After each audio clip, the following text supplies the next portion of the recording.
नमस्कार, हमारे खास कार्यक्रम में आपका स्वागत है। मैं हूं आपके साथ दिनेश कुमार। झारखंड की घाटशिला विधानसभा सीट पर जेएमएम की बड़ी जीत। झारखंड मुक्ति मोर्चा के कैंडिडेट सोमेश सोरेन ने जिस तरीके से रिकॉर्ड बनाते हुए 1 लाख से अधिक वोट प्राप्त किए और करीब 36,000 वोटों से भारतीय जनता पार्टी को उपचुनाव में हरा दिया।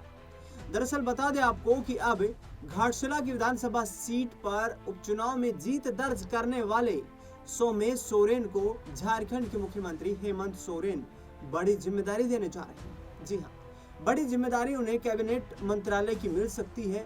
सूत्रों के हवाले से लगातार खबरें सामने आ रही हैं और बीते एक हफ्ते में करीब 4 बार सोमेश सोरेन और हेमंत सोरेन की मुलाकात रांची में हो चुकी है और दोनों के बीच चर्चा ये चल रही है कि आगे का कदम क्या उठाया जाए। सूत्रों के हवाले से मिली जानकारी के मुताबिक झारखंड मुक्ति मोर्चा के बड़े दिग्गज नेता शिबू सोरेन की यहां पर रिकमेंडेशंस के आधार पर सोमेश सोरेन को शिक्षा मंत्री की जिम्मेदारी मिल सकती है।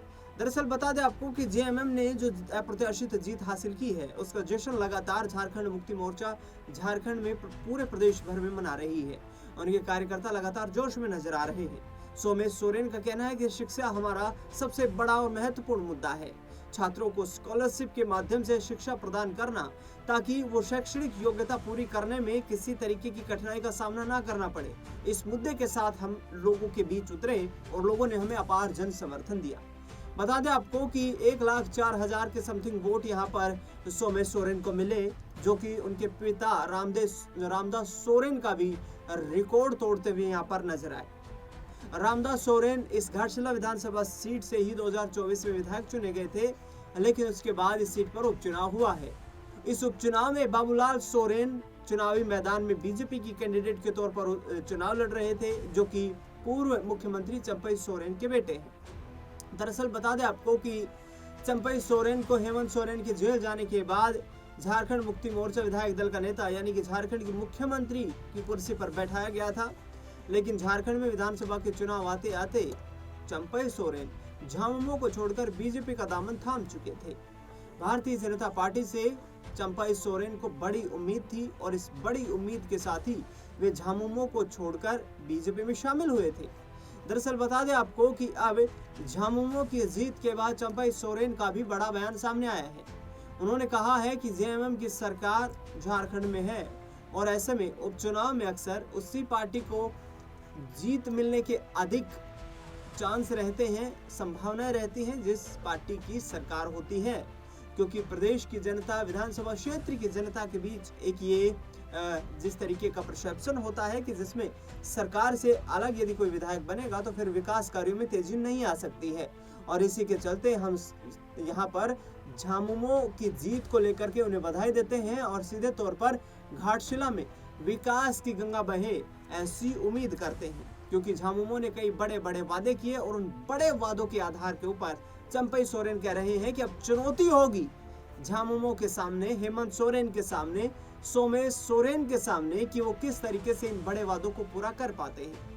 चंपई सोरेन ने कई मुद्दों को लेकर के राज्य सरकार को फटकार भी लगाई, जिसमें उन्होंने कहा कि जिस योजना के तहत, जिस बड़े वादे के तहत हेमंत सोरेन 2024 में झारखंड में फिर से सरकार बनाने में कामयाबी हासिल करते हुए नजर आए, कांग्रेस पार्टी और झामुमो की साझा सरकार बनी। ऐसे में उन उम्मीदों पर अब जनता जो है जवाब मांग रही है कि आखिरकार क्या वाकई हेमंत सोरेन अपनी झारखंड की जनता से किए गए वादों पर विचार करेंगे या फिर वादे सिर्फ चुनावी घोषणा पत्र ही बनकर रह जाएंगे। चंपई सोरेन ने कहा कि हम प्रमुख विपक्षी दल होने के नाते सरकार को मजबूर करेंगे और लड़ाई सदन और सड़क पर जारी रहेगी। बता दें आपको कि बाबूलाल सोरेन ने इस विधानसभा सीट पर उपचुनाव में, घाटशिला में जो उपचुनाव हुआ उसमें जीत दर्ज करने के लिए जबरदस्त मेहनत की, जबरदस्त जन प्रचार किया। केंद्रीय गृह मंत्री अमित शाह, बीजेपी के बड़े बड़े कद्दावर नेता और यहाँ तक कि जेपी नड्डा तक उनके चुनाव प्रचार करने में पहुंचे, लेकिन आखिरकार जीत झामुमो की ही हुई। कई स्थानीय मुद्दों को लेकर चुनावी मैदान में उतरी झारखंड मुक्ति मोर्चा ने इस विधानसभा उपचुनाव में भी अपने वोटर्स को साधने में कामयाबी हासिल की। हेमंत सोरेन और चंपई सोरेन जिस तरीके से एक दूसरे से अलग हो चुके थे, उसके बाद सोमेश सोरेन काफी करीब पहुंच गए हेमंत सोरेन के, और हेमंत सोरेन के राइट हैंड के तौर पर वो इस वक्त देखे जा रहे हैं। शिक्षा मंत्री बनाए जाने की उनकी लगातार उम्मीदें बनी हुई हैं। आगे आने वाले वक्त में जो खबरें सामने आई हैं उसमें मंत्रिमंडल में विस्तार देखने को मिलेगा, और ये मंत्रिमंडल का विस्तार आगे आने वाले वक्त में क्या सोमेश सोरेन के लिए मंत्रिमंडल के दरवाजे खोलता हुआ नजर आएगा। शिक्षा मंत्री के तौर पर यदि उन्हें जिम्मेदारी मिलती है तो क्या सोमेश सोरेन झारखंड की जनता की उन तमाम उम्मीदों पर खरा उतर पाएंगे, क्योंकि स्कूली छात्रों में स्कॉलरशिप को लेकर के काफी संघर्ष देखने को मिल रहा है और काफी उनकी सरकार से उम्मीदें भी नजर आ रही है।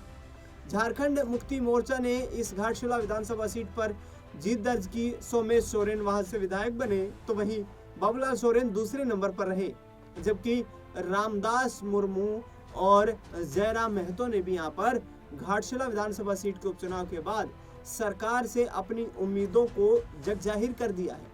उन्होंने कहा है कि हमें उम्मीद है जो वादे किए गए हैं चुनाव प्रचार के दौरान खुद मुख्यमंत्री हेमंत सोरेन के द्वारा, वो वादे सिर्फ चुनावी वादे बनकर नहीं रहेंगे, जनता के लिए काम किया जाएगा।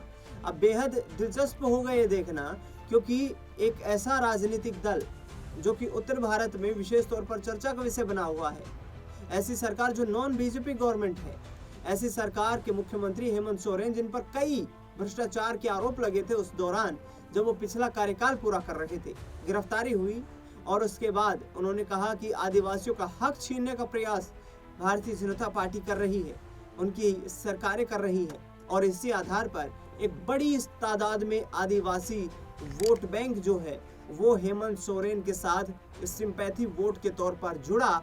लेकिन वो सिंपैथी वोट क्या आगे आने वाले वक्त में 2029 का वक्त यहाँ पर सफर तय करना, अभी काफी वक्त सरकार के पास बचा हुआ है, लेकिन सरकार की कोशिश ये है, मुख्यमंत्री हेमंत सोरेन का सीधे तौर पर ये कहना है कि हमने जो वादे किए हैं उनको पूरा करेंगे। सरकार जन कल्याणकारी योजनाएं शुरू करने में तत्परता दिखा रही है। उन्होंने महिलाओं के खाते में जो पैसे डालने, डायरेक्ट ट्रांसफर करने और डायरेक्ट बेनिफिट उनको देने का काम किया, जिससे महिलाओं का रुझान सरकार की तरफ देखने को मिला। अब सीधे तौर पर ये कहना है कि आने वाले वक्त में झारखंड विकास के नए आयाम स्थापित करता हुआ नजर आएगा।